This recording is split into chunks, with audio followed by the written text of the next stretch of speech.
प्राकृतिक खेती की दुनिया में आपका स्वागत है। आज हम किसी बहुत जटिल तकनीक या कोई महंगी मशीन की बात नहीं करने वाले, नहीं, बिल्कुल नहीं। बल्कि हम एक ऐसे पारंपरिक घोल की पड़ताल करेंगे जो खेती की एकदम शुरुआत मतलब बीज से ही जुड़ा है। हमारे पास भारत सरकार के कृषि मंत्रालय, राष्ट्रीय जैविक खेती केंद्र और मैनेज जैसे संस्थानों के दस्तावेज हैं, और आज हम बस ये समझना चाहते हैं कि ये बीजामृत आखिर है क्या, बनता कैसे है और क्यों इसे इतना जरूरी माना जाता है। और इसका नाम ही देखिए कितना दिलचस्प है, बीज अमृत। हाँ, बीज के लिए अमृत, एकदम, मतलब बीज के लिए नेक्टर। तो ये नाम ही बताता है कि ये सिर्फ एक प्रक्रिया नहीं है, ये एक पूरा दर्शन है। ये पौधों को शुरू से ही एक स्वस्थ और मजबूत जीवन देने का तरीका है। सुरक्षा कवच, ये शब्द अच्छा लगा। तो चलिए इसी से शुरू करते हैं। जब हम बीजामृत कहते हैं तो असल में हम किस चीज की बात कर रहे हैं? स्रोतों के हिसाब से ये एक फर्मेंटेड माइक्रोबियल घोल है। आसान भाषा में इसका क्या मतलब हुआ? आसान भाषा में ये फायदेमंद सूक्ष्म जीवों मतलब बैक्टीरिया और फंगस का एक कह सकते हैं कि एक जिंदा सूप है। एक जिंदा सूप। हाँ, फर्मेंटेशन या किण्वन वो प्रक्रिया है जिसमें हम इन सूक्ष्म जीवों को सक्रिय करते हैं और उनकी संख्या को कई गुना बढ़ाते हैं। तो ये बीजों के लिए एक तरह का प्रोबायोटिक ड्रिंक है। प्रोबायोटिक, हाँ, ये तो बहुत दिलचस्प है। तो जैसे दही या योगर्ट हमारे पेट के लिए अच्छे बैक्टीरिया तैयार करता है, वैसे ही बीजामृत बीज के लिए एक पूरा। बिल्कुल वही बात है। और ये सिर्फ बीज तक सीमित नहीं है। जब ये बीज मिट्टी में जाता है तो ये उस बीज के आसपास की मिट्टी को भी एक संकेत देता है कि यहाँ एक दोस्त आ रहा है, उसका स्वागत करो। अच्छा, ये रासायनिक फंगिसाइड के बिल्कुल उल्टा है, जो मिट्टी में अच्छे बुरे सभी सूक्ष्म जीवों को खत्म कर देते हैं। ठीक वैसे ही जैसे एंटीबायोटिक्स हमारे पेट के अच्छे और बुरे दोनों बैक्टीरिया को खत्म कर देती है। हाँ, बीजामृत एक तरह से पौधे की अपनी इम्यून सिस्टम को जगाने जैसा है। पौधे का इम्यून सिस्टम, वाह! अगर ये इतना शक्तिशाली है तो इसे बनाने में जरूर कोई खास चीजें लगती होंगी। मुझे तो लग रहा था कि ये किसी प्रयोगशाला में बनता होगा। यही तो इसकी खूबसूरती है, प्रयोगशाला खेत पर ही है। अच्छा, इसकी सामग्री किसी पुरानी रसोई की विधि जैसी लगती है और सब कुछ किसान के आसपास ही मौजूद है।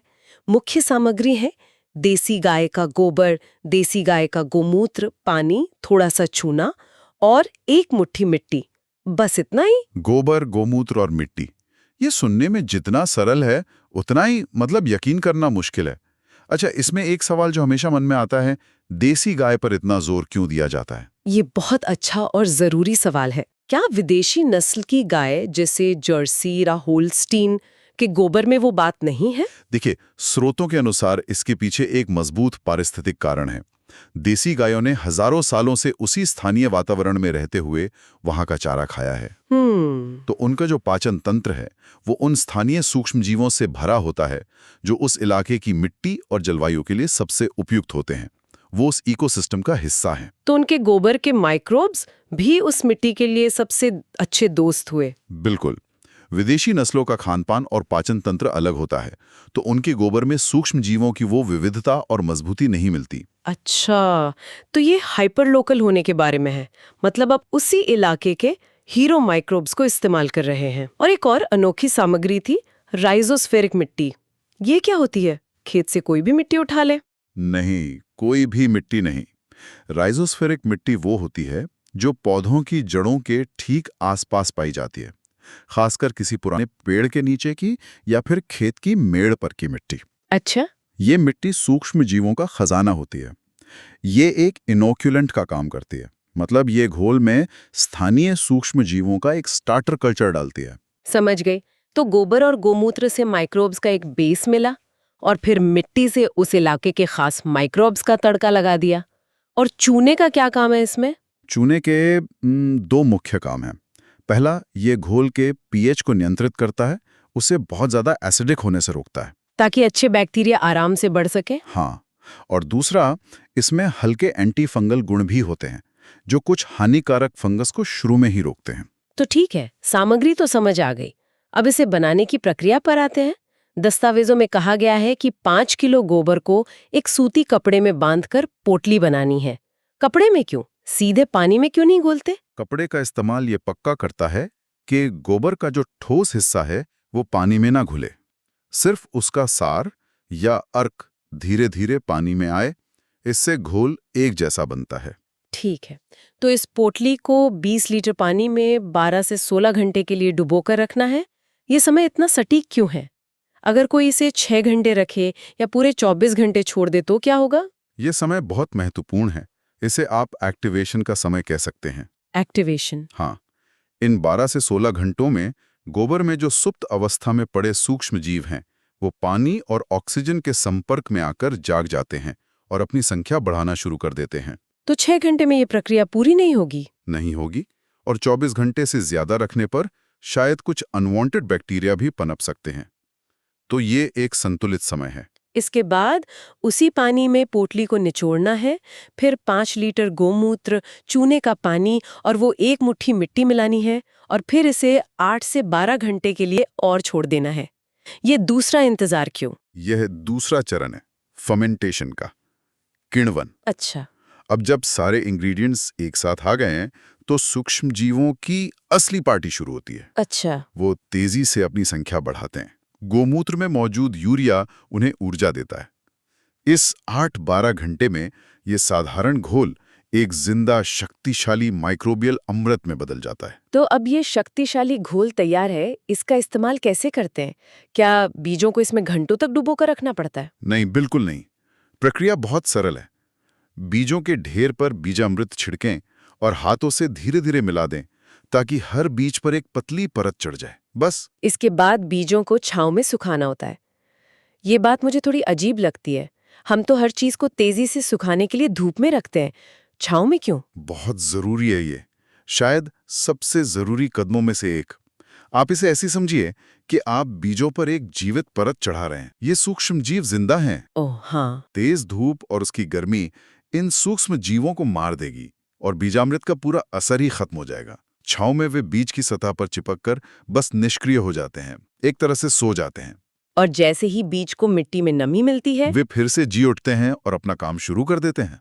वाह, ये तो कमाल का विज्ञान है। दस्तावेजों में दालों जैसे पतले छिलके वाले बीजों के लिए एक खास हिदायत है कि उन्हें बस घोल में डुबोकर तुरंत निकाल लेना चाहिए। ऐसा क्यों? क्योंकि दालों के बीज पानी को बहुत तेजी से सोखते हैं। अगर उन्हें ज्यादा देर घोल में रखा गया तो वो जरूरत से ज्यादा नमी सोख लेंगे, जिससे उनके सड़ने का खतरा बढ़ जाएगा। हाँ, अंकुरित होने से पहले ही सड़ने का खतरा बढ़ जाता है। इसलिए बस एक डिप एंड ड्राई का तरीका अपनाते हैं। तो अब सबसे जरूरी सवाल, इससे फायदा क्या होता है? एक किसान को खेत में क्या फर्क दिखेगा? स्रोतों में पहला फायदा गिनाया गया है कि बीजों का अंकुरण बेहतर और तेजी से होता है। हाँ, और ये सबसे पहला और दिखने वाला फायदा है। इसका मतलब है कि ज्यादा बीज उगते हैं और वो एक साथ जल्दी उगते हैं। इससे खेत में पौधों की संख्या एक समान रहती है। ठीक है, तो वे जल्दी उगते हैं, लेकिन असली अमृत वाला असर तो इसके बाद शुरू होता होगा, खासकर बीमारियों से बचाने वाला। बिल्कुल, इसका सबसे बड़ा फायदा यही है। बीजामृत में मौजूद मित्र सूक्ष्मजीव जड़ के चारों ओर एक बायोफिल्म बना लेते हैं, एक तरह की ढाल। एक ढाल? हाँ, ये ढाल हानिकारक फंगस और बैक्टीरिया को जड़ तक पहुंचने ही नहीं देती। कई बीमारियां जैसे रूट रॉट यानी जड़ का सड़ना, जो छोटे पौधों को सबसे ज्यादा नुकसान पहुंचाती हैं, उनसे ये प्राकृतिक सुरक्षा मिलती है। मतलब ये एक तरह का निवारक उपाय है, उपचारात्मक नहीं। आप बीमारी होने का इंतजार नहीं कर रही हैं, आप उसे आने से ही रोक रही हैं। एकदम सही। और इसका एक और गहरा फायदा है। ये सूक्ष्म जीव जड़ों की पोषक तत्व सोखने की क्षमता भी बढ़ाते हैं। वे मिट्टी में मौजूद मुश्किल पोषक तत्वों जैसे फास्फोरस को तोड़कर ऐसे रूप में बदल देते हैं जिसे पौधा आसानी से ले सकता है। तो जड़ों का विकास भी तेजी से होता है और पौधा शुरू से ही मजबूत बनता है। सही पकड़ा। एक स्वस्थ शुरुआत वाली फसल को बाद में कम रासायनिक कीटनाशकों और उर्वरकों की जरूरत पड़ेगी, जिससे किसान की लागत भी कम होती है और लंबे समय में मिट्टी का स्वास्थ्य भी बना रहता है। यही इसका सार है। ये एक निवेश है जो आप फसल के पहले दिन करते हैं और उसका फायदा आपको पूरी फसल के दौरान मिलता है। एक उलझन जो अक्सर लोगों को होती है और हमारे स्रोतों में भी इसका जिक्र है, वो है बीजामृत, जीवामृत और घनजीवामृत के बीच का अंतर। ये नाम बहुत मिलते जुलते हैं। हाँ, ये बहुत ही आम उलझन है। क्या ये एक ही चीज के अलग अलग नाम हैं? नहीं, इनके काम बिल्कुल अलग हैं। इन्हें एक ही टीम के अलग अलग खिलाड़ी समझना चाहिए, जिनकी मैदान पर भूमिकाएं अलग अलग हैं। ठीक है, तो अगर ये एक टीम है तो बीजामृत की भूमिका क्या है? जैसा कि नाम से ही पता चलता है, बीजामृत विशेष रूप से बीज का खिलाड़ी है। अच्छा। इसका काम है खेल की शुरुआत में ही बीज को एक मजबूत और सुरक्षित स्टार्ट देना। ये एक स्पेशलिस्ट हैं जो सिर्फ बीज के उपचार के लिए हैं। और जीवामृत? उसके नाम में जीव है, यानी जीवन। तो ये किसे जीवन देता है? जीवामृत और इसका ठोस रूप घनजीवामृत मिट्टी को जीवन देने के लिए हैं। ये मिट्टी के खिलाड़ी हैं। पूरे खेत के लिए? हाँ, इनका काम है पूरे खेत की मिट्टी की उर्वरता और उसमें सूक्ष्म जीवों की संख्या को अरबों खरबों में बढ़ाना। ये पूरे मैदान को खेल के लिए तैयार करते हैं। तो इन्हें बनाने की विधि और सामग्री भी अलग होती होगी? हाँ, काफी अलग। जीवामृत बनाने में भी गोबर, गोमूत्र और मिट्टी का इस्तेमाल होता है, लेकिन उसमें सूक्ष्म जीवों के भोजन के लिए 2 अतिरिक्त चीजें मिलाई जाती हैं, गुड़ और दाल का आटा। गुड़ और दाल का आटा? क्यों? तो गुड़ उन्हें तेजी से बढ़ने के लिए तुरंत ऊर्जा मतलब चीनी देता है, और दाल का आटा प्रोटीन का स्रोत है।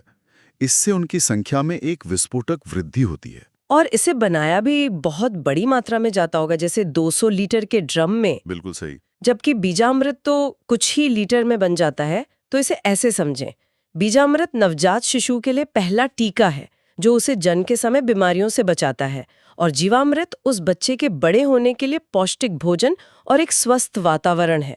वाह, क्या बढ़िया एनालॉजी है। एक पौधे को जन्म के समय सुरक्षा देता है और दूसरा उसे बढ़ने के लिए एक पौष्टिक और जीवंत घर। और ये दोनों मिलकर ही प्राकृतिक खेती की नींव रखते हैं। तो हमने देखा कि कैसे गोबर, गोमूत्र, चूना और मुट्ठी भर मिट्टी जैसा एक साधारण मिश्रण जब सही तरीके से तैयार किया जाता है तो बीजों के लिए एक शक्तिशाली अमृत बन सकता है। ये इनपुट पर निर्भर रहने के बजाय आत्मनिर्भर बनाती है।